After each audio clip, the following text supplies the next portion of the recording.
بسم اللہ الرحمن الرحیم۔ السلام علیکم ورحمۃ اللہ وبرکاتہ۔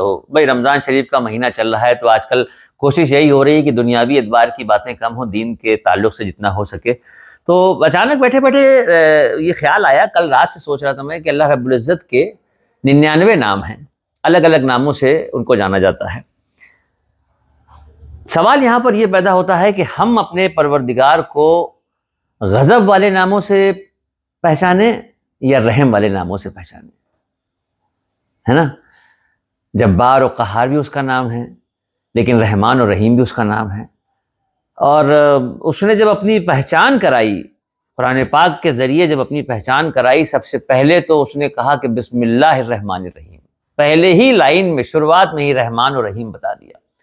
پھر سورہ فاتحہ جب شروع کرائے تو اس میں الحمدللہ رب العالمین الرحمن الرحیم مالک یوم الدین۔ مطلب کہیں نہ کہیں ہر طرف سے ہم کو یہ اگر دیکھیں تو یہ احساس ہوتا ہے کہ ہمارے پروردگار نے، مطلب ہمارے سے مطلب یہ کہ بندے نے وہ بندہ جو گناہوں سے لدا ہوا ہے، ہم اگر غور سے دیکھیں تو سر سے پاؤں تک گناہوں کے دلدل میں ہی تو ہیں، گناہوں کی کیچڑ میں تو ہیں۔ ایک آدھ اچھا کام کر لیتے ہیں تو اس کے بعد ڈنکا پیٹتے رہتے ہیں، لیکن جانے میں انجانے میں ایک دوسرے کو جو تکلیف پہنچا رہے ہیں، جو گناہ کر رہے ہیں، اس کے بعد پھر کبھی کبھی دل ڈرتا ہے۔ جب رمضان المبارک کے مقدس مہینے میں علماء دین کے بیان سنو اور اللہ رب العزت کی رحیمی کریمی کے بارے میں پتہ چلے تو یہ سمجھ میں نہیں آتا ہے کہ بندہ گناہوں کے دلدل میں گھسا ہوا ہے اور رحیم و کریم کے سامنے ہاتھ پھیلائے کیسے، مطلب دل نہیں گواہی دیتا۔ لیکن ہمیشہ کوئی نہ کوئی واقعہ، کوئی نہ کوئی دلیل جو ہے وہ آدمی کے دل کو بدل دیتی ہے۔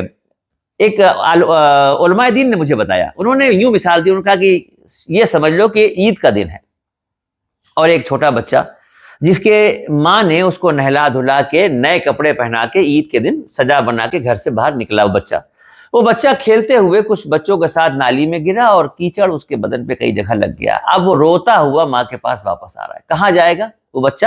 کہاں جائے گا؟ ماں کے پاس آئے گا۔ روتا ہوا کیچڑ میں سنا ہوا بچہ ماں کے پاس آ رہا ہے، اور ماں جس کے بارے میں یہ کہا جاتا ہے کہ اس کی محبت کا بھی کوئی اندازہ نہیں کر سکتا، اسی کے ساتھ یہ بھی کہا جاتا ہے کہ وہ جو ہمارا پروردگار ہے وہ 70 ماؤں سے زیادہ محبت کرتا ہے۔ وہ ایک ماں اپنے بچے کو کیچڑ میں سنے ہوئے کپڑوں میں دیکھنے کے بعد اس کے کپڑے اتارتی ہے، نہلاتی ہے، دھلاتی ہے،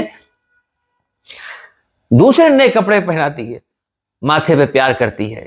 10 سے 15 منٹ کے اندر اندر وہ بچہ پھر وہی پہلے جیسا خوبصورت دکھنے لگتا ہے، وہ پھر نکل جاتا ہے۔ یہ مثال اس لیے بتائی گئی کہ گناہوں کے دلدل میں پھنسا ہوا انسان اگر اللہ رب العزت کے سامنے ہاتھ پھیلا کے اس سے فضل و کرم کی بھیک مانگے، اس کو رحیم و کریم و غفور الرحیم اور رحمان اور رزاق کے نام سے پکار کے منانے کی کوشش کرے تو میرا رب کبھی اپنے بندے کو نا امید نہیں ہونے دیتا۔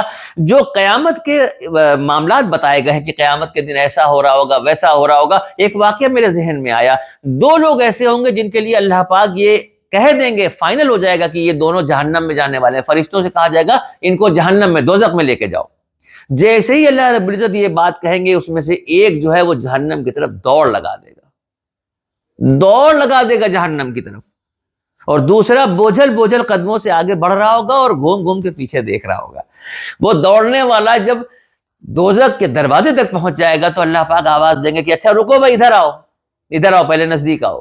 وہ لوٹ کے آئے گا تو اللہ پاک پوچھیں گے کہ تم دوڑ کے کیوں جا رہے تھے؟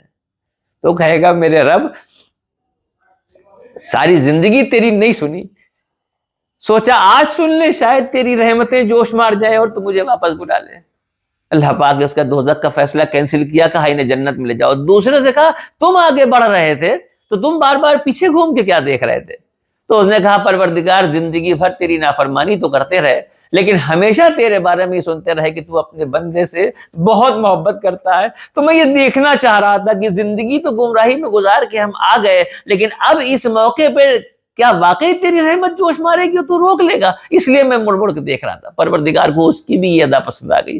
یہ 2 واقعات میں نے اس لیے بتائے کہ دل میں یہ یقین ہونا چاہیے کہ غلطی کرنے کے بعد، گناہ کرنے کے بعد اگر دل شرمندہ ہے، اگر دل میں کہیں کسک باقی ہے، اگر اللہ سے ہاتھ پھیلا کے مانگنے کے لیے ہاتھ اٹھ رہے ہیں، اللہ رب العزت کے سامنے جب بندے کے ہاتھ اٹھ جاتے ہیں، سر جھک جاتا ہے، تو پھر لفظوں کی ضرورت ہی نہیں پڑتی، وہ تو دل کی دھڑکنوں کو سن لیتا ہے۔